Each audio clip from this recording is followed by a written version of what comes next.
Muy buenas noches, señores, bienvenidos. Bendito Señor, te damos gracias porque otra vez nos permites estar aquí al tanto de la lectura de tu palabra. Gracias por este empuje que nos das, Señor, por la fuerza que nos das diariamente para seguir adelante, porque todo bien proviene de ti y es para ti, Señor. En el nombre de Cristo Jesús, amén. Muy buenas noches y bienvenidos, señores, señoras, señoritos, señoritas. Ya estamos de nueva cuenta aquí y vamos a ver qué dice nuestro hermano Raimundo acerca del versículo del día de hoy, que fue del libro de los Proverbios, capítulo 9, versículo 10, y el Señor dice así: el temor del Señor es el principio de la sabiduría y el conocimiento del Santísimo es la inteligencia. Esta descripción nos enfoca a escudriñar este principio para aumentar nuestro saber y entender cómo es el camino que su Hijo amado Jesús nos menciona e instruye en sus enseñanzas para agradar al Padre Eterno, con nuestras conductas hacia el prójimo, en las cuales daremos testimonio de prudencia, juicio y equidad, para que con destreza comprendamos lo que escrito está. Jesús le dijo: yo soy el camino y la verdad y la vida. Nadie viene al Padre sino por mí. Juan 14:6. Solo así conoceremos al Santo de Israel, el Señor nuestro formador, en donde hay absoluta perfección, y nos dice: usa la obediencia y la inteligencia en toda circunstancia. Aleluya. Muy bien, esta es la meditación que hace nuestro hermano Raimundo acerca del versículo del día de hoy. Gracias, Rayito, Dios te bendiga. Vamos a comenzar con un nuevo libro del Nuevo Testamento. En esta ocasión vamos a comenzar con la primera carta a los Corintios, escrita en Efeso, por ahí del 50 y tantos. Obviamente no hay, es el 99% de los eruditos bíblicos sí consideran que la autoría es del apóstol Pablo. Una carta dirigida a una iglesia metida en muchos problemas. Corinto era un centro importante de negocios internacionales. Llegaba todo tipo de gente y de naciones a ese lugar, y ahí se hacían muchas transacciones, pero no solo traían mercancías, traían toda la idolatría que podían traer y todas sus religiones y creencias.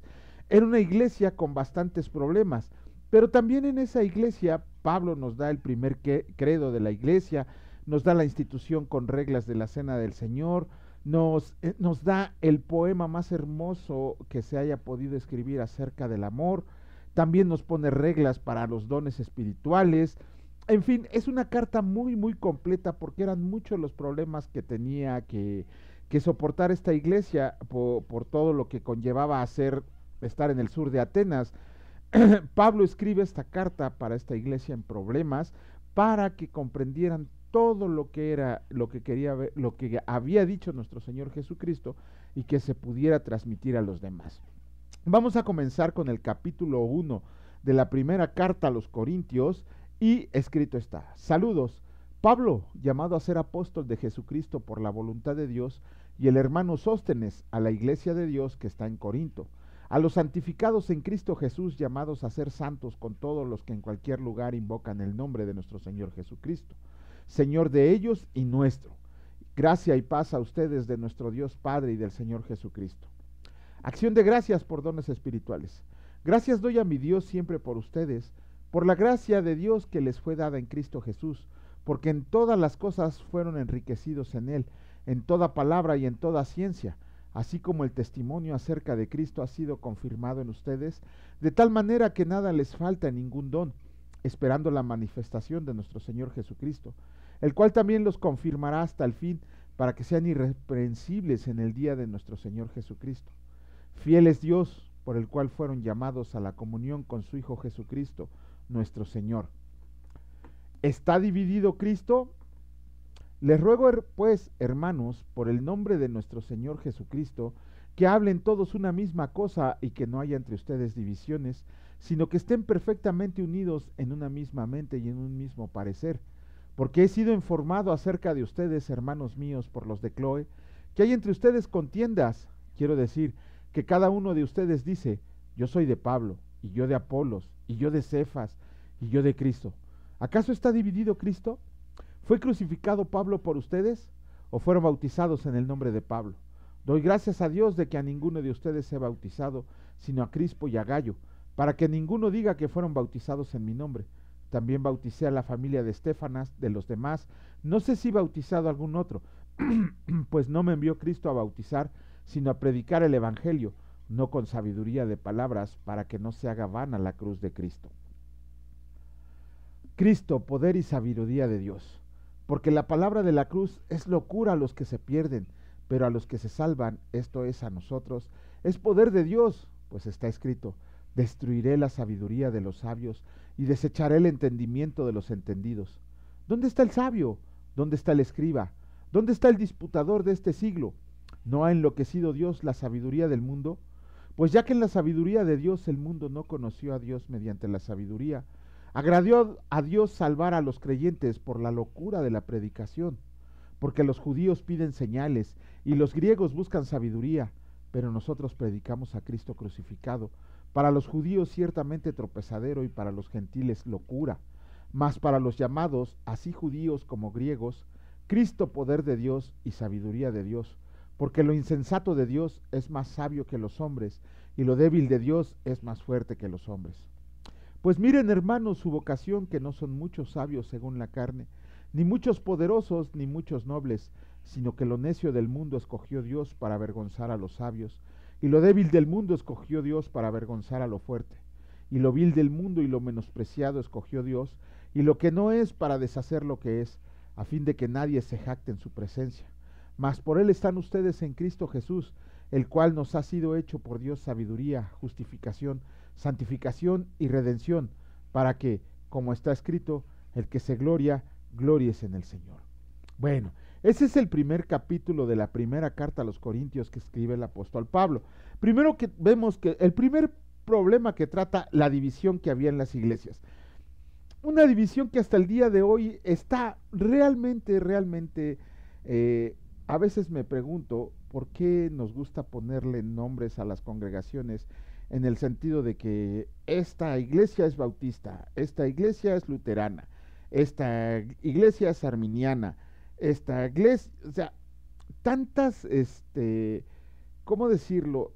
Tantas denominaciones que Primera de Corintios lo dice muy claro. ¿Acaso Cristo fue dividido? ¿No es uno solo Cristo? Una iglesia que enseña buena doctrina es una iglesia cristiana bíblica. Sí sé lo que quiere decir, por qué es bautista, por qué es arminiana, por qué es luterana, por qué es reformada, por qué es pentecostal. Sí, pero siempre he tenido problemas con eso. Una iglesia es del Señor Jesucristo y se acabó. Una iglesia es cristiana bíblica porque basa su predicación en la lectura de la palabra de Dios. Ese es el primer problema que les dice Pablo, que no anden siguiendo corrientes, sino que sigan a Jesucristo. Yo no entiendo por qué los pastores les encanta ponerse una corriente cuando la iglesia pertenece a Cristo. Esa es la realidad. Si se quieren poner nombres, bueno, está bien. A mí cuando me preguntan qué denominación soy, no les volteo un bibliazo porque de por sí me llevé una regañiza el viernes, sábado y domingo.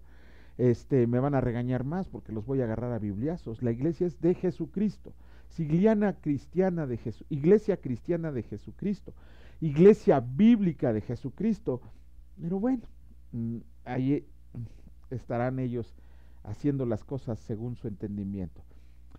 La locura de la cruz. Pablo nos dice también en el primer capítulo, Pablo dice claramente: Dios no me envió a bautizar, Dios me envió a evangelizar. He ahí uno de los puntos fuertes para que cada uno tenga un ministerio en el que sobresalga. No quiere decir que no bauticemos. Pablo mismo lo dice: bauticé a Gallo, bauticé a Estéfanas, bauticé a varios. Pero la principal meta de Pablo era la evangelización. De la misma manera nosotros, a lo que hemos sido llamados, a la enseñanza, al pastoreo, a la evangelización, tenemos que hacerlo independientemente del ministerio en el cual sobresalgamos. ¿Por qué? Y aquí Pablo nos da una muestra clara acerca de lo que es la evangelización. Seguramente a nosotros cuando llegamos a Cristo nos dijeron: no, sigue a Cristo, te va a ir muy bien, te va a bendecir, te va a sanar, te va a liberar de tus problemas. Sí, pero esa es una mala manera de compartir el evangelio. ¿Cuál es la locura de la cruz para los gentiles y para los que se pierden? Imagínense que ustedes llegaran con un inconverso y que le dijeran: ¿qué crees? Te vengo a presentar a un judío que nació poco más de hace 2000 años. Nació de una virgen. Imagínense que le dijéramos eso a las personas, ¿no? Además de que nació de esa virgen, fue un hombre que no pecó en ningún sentido de la palabra. Pero ¿qué crees? Por no haber pecado, Lo crucificaron en una cruz donde subían a los peores malhechores del Imperio Romano. Además resucitó al tercer día y está vivo y gobierna en el reino de los cielos por siempre y para siempre. Pero además, ¿qué crees? No solo tienes que creer en Él, aunque no lo veas, ni haya figura, ni haya imagen de nuestro Señor Jesucristo, pero tú tienes que creer por fe. Pero además, ¿qué crees? Te llama a que seas esclavo de Él por todo lo que te resta en esta vida terrenal y toda la vida eterna. Imagínense que lleguemos con ese evangelio a las personas. Obviamente nos van a tachar de locos. ¿Quién nos va a hacer caso? Es más fácil llegar y decirles, Dios te ama y te va a curar y te va a bendecir. Sí, pero no. Tenemos que decirles, eres un pecador, somos unos pecadores que merecemos el infierno, pero Dios nos llama a arrepentimiento, nos busca por medio de la fe y además, ¿cómo se llama? No solamente nos busca, sino que nos comisiona, nos determina y nos manda a hacer cosas que a Él le agradan por medio de la lectura de su palabra. Pero nadie, y además, ¿qué crees? Para salvación de tu pecado, envió a su único hijo a morir en la cruz por cada uno de nosotros. Imagínense predicar ese evangelio en vez de predicar eso de Dios te ama y vente para acá y todo esto. Sí, sí nos ama, porque Dios nos amó primero. Pero creo que es un evangelio para atraer gente a la iglesia. Cuando nosotros predicamos el evangelio de Jesucristo, no el evangelio de los hombres que han inventado. Ajá, entonces tenemos que hacer las cosas bien como el Señor nos ha llamado a hacerlas. Esta locura de la cruz, imagínense, nos van a decir locos, de por sí nos dicen descerebrados, nos dicen que nos lavaron el cerebro, nos dicen tantas cosas por lo que hacemos, sin embargo eso no nos tiene que detener. ¿Por qué? Porque el Señor mismo ya dice que llevemos el evangelio a todas las naciones, que nosotros sembremos la semilla porque a su tiempo Él cosechará. Entonces, no importa que nos digan locos, no importa que prediquemos un evangelio de verdad. ¿Por qué? Porque a los demás les va a parecer locura, a los que no se salvan, pero a los que están predestinados, esa semilla sembrada en el corazón va a hacer que crezca y de esa pequeñita semilla va a ser un árbol muy frondoso nuestro Señor, en el cual se cobijarán muchos hombres. No desmayemos, sigamos adelante para que podamos llevar este evangelio a todas las naciones. Vamos ahora a comenzar, vamos a seguir otra vez con el capítulo número 6 del libro de Job, y el Señor dice así: Job reprocha la actitud de sus amigos. Respondió entonces Job y dijo: oh, que pesaran justamente mi queja y mi tormento, y se alzaran igualmente en balanza, porque pesarían ahora más que la arena del mar. Por eso mis palabras han sido precipitadas, porque las saetas del Todopoderoso están en mí, cuyo veneno bebe mi espíritu, y terrores de Dios me combaten. ¿Acaso gime el asno mostés junto a la hierba? ¿Muge el buey junto a su pasto? ¿Se comerá lo desabrido sin sal? ¿Habrá gusto en la clara del huevo? Las cosas que mi alma no quería tocar son ahora mi alimento. ¿Quién me diera que viniera a mi petición y que me otorgara a Dios lo que anhelo? Y que agradara a Dios quebrantarme, que soltara su mano y acabara conmigo. Sería aún mi consuelo si me asaltara con dolor sin dar más tregua, que yo no he escondido las palabras del santo. ¿Cuál es mi fuerza para esperar aún? ¿Y cuál mi fin para que tenga aún paciencia? ¿Es mi fuerza la de las piedras o es mi carne de bronce? No es así, ni aún a mí mismo me puedo valer, y que todo auxilio me ha faltado. El atribulado es consolado por su compañero, aún aquel que abandona el temor del Omnipotente. Pero mis hermanos me traicionaron como un torrente, pasan como corrientes impetuosas que están escondidas por la helada y encubiertas por la nieve, y que al tiempo del calor son deshechas y al calentarse desaparecen de su lugar. Se apartan de la senda sin rumbo, van menguando y se pierden. Miraron los caminantes de Temán, los caminantes de Sabá esperaron en ellas, pero fueron avergonzados por su esperanza, porque vinieron hasta ellas y se hallaron confusos. Ahora ciertamente como ellas son ustedes, pues han visto el tormento y temen. Ay, perdón, aquí está. Les he dicho yo, tráiganme y paguen por mí de su hacienda, líbrenme de la mano del opresor y redímanme del poder de los violentos. Enséñame y yo callaré, hazme entender en qué me he equivocado. Cuán eficaces son las palabras rectas, pero ¿qué reprende la censura suya? ¿Piensan censurar palabras y los discursos de un desesperado que son como el viento? También se arrojan sobre el huérfano y cavan un hoyo para su amigo. Ahora pues, si quieren, mírenme y vean si digo mentira delante de ustedes. Vuelvan ahora y no haya iniquidad. Vuelvan aún a considerar mi justicia en esto. ¿Hay iniquidad en mi lengua? ¿Acaso no puede mi paladar discernir las cosas inicuas? Capítulo 7 del libro de Job, escrito está. Job argumenta contra Dios.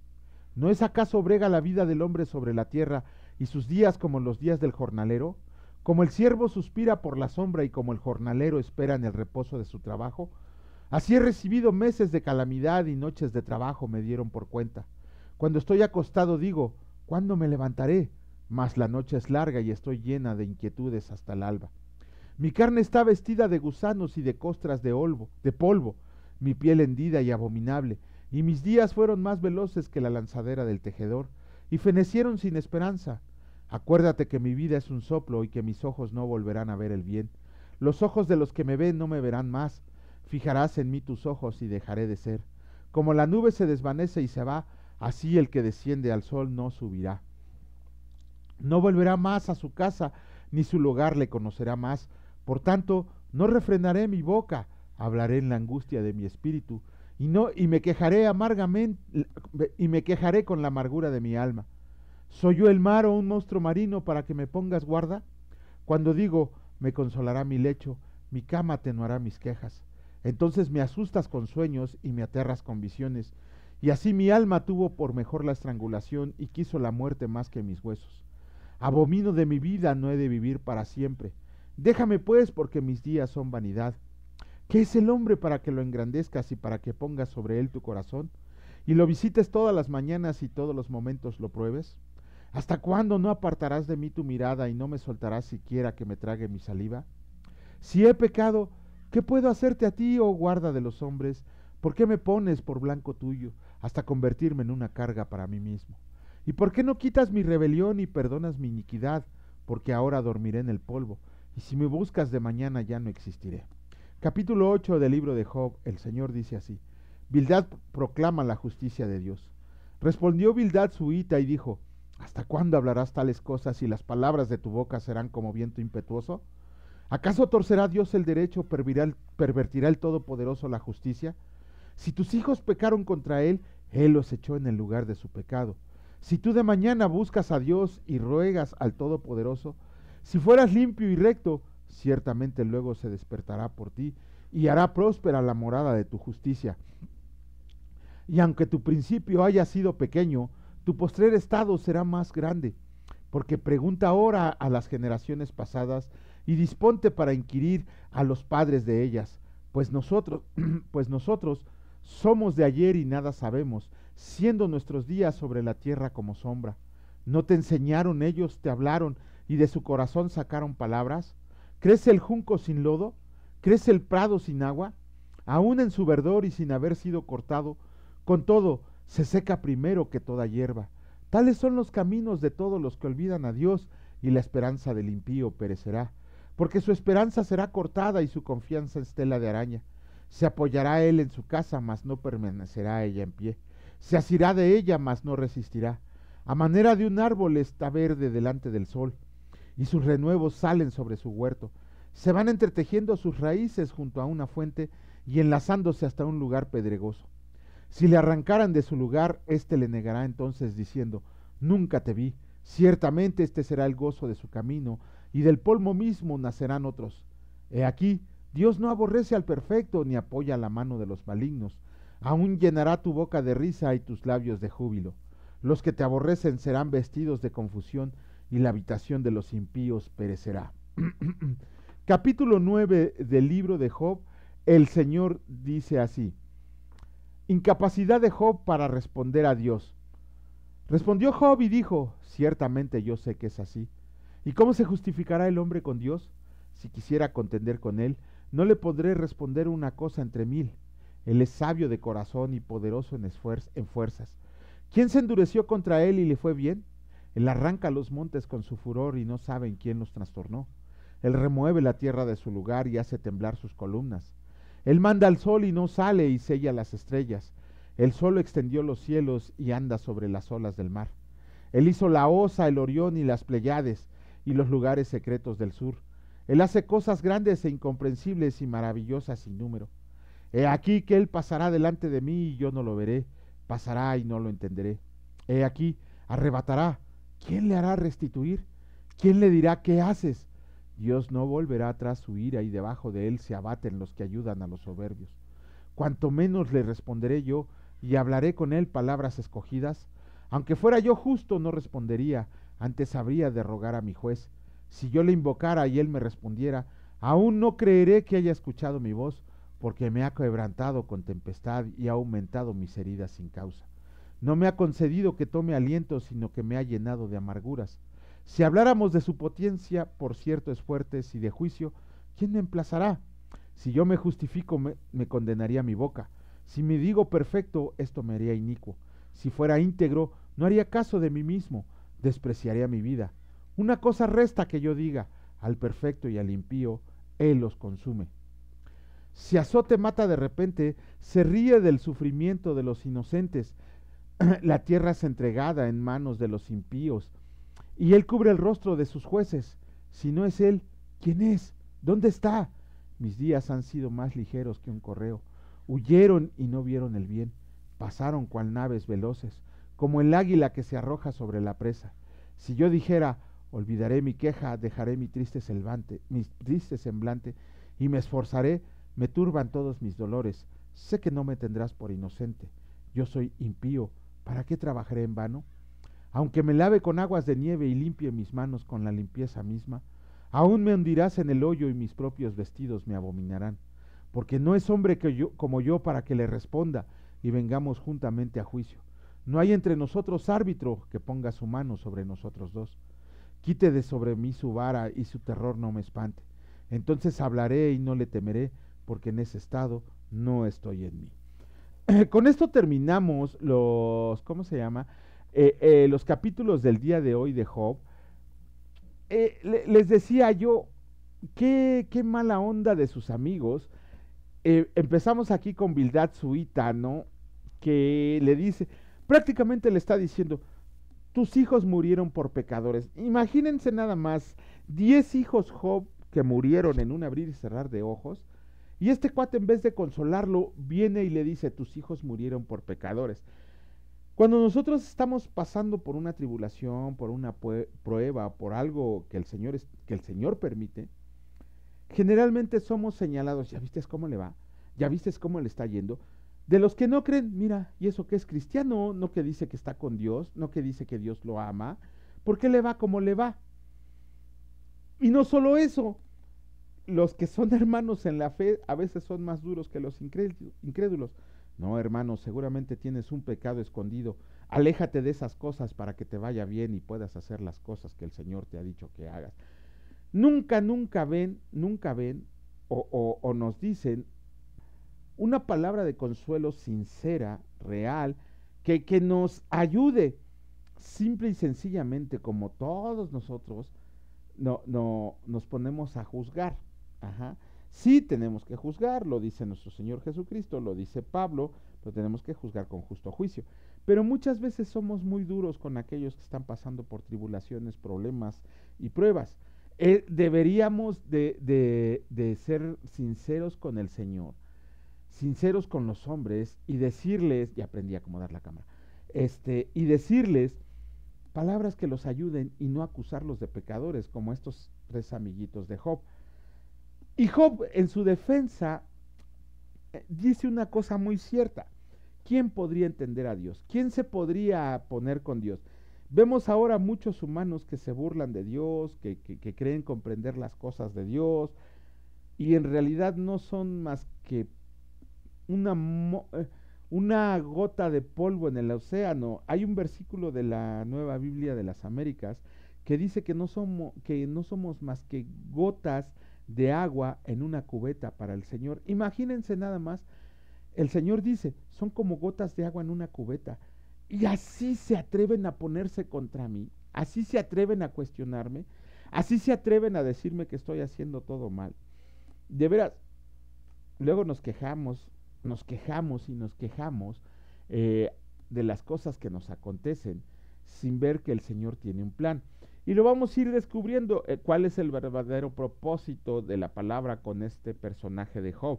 No es premiarlo porque aguantó, no, era el de conocer a Dios, pero lo vamos a ver más adelante. Bendito Señor, te alabamos, te bendecimos y te damos gloria, porque tú eres bueno y tu misericordia es para siempre, porque sabemos, Señor, que cualquier prueba, cualquier tribulación por la que estemos pasando, tú estás con nosotros, Señor, nunca nos dejas solos. Al contrario, nos das ánimo, fortaleza, nos das la fuerza necesaria, siempre nos das lo necesario para resistir aquello que nos has mandado.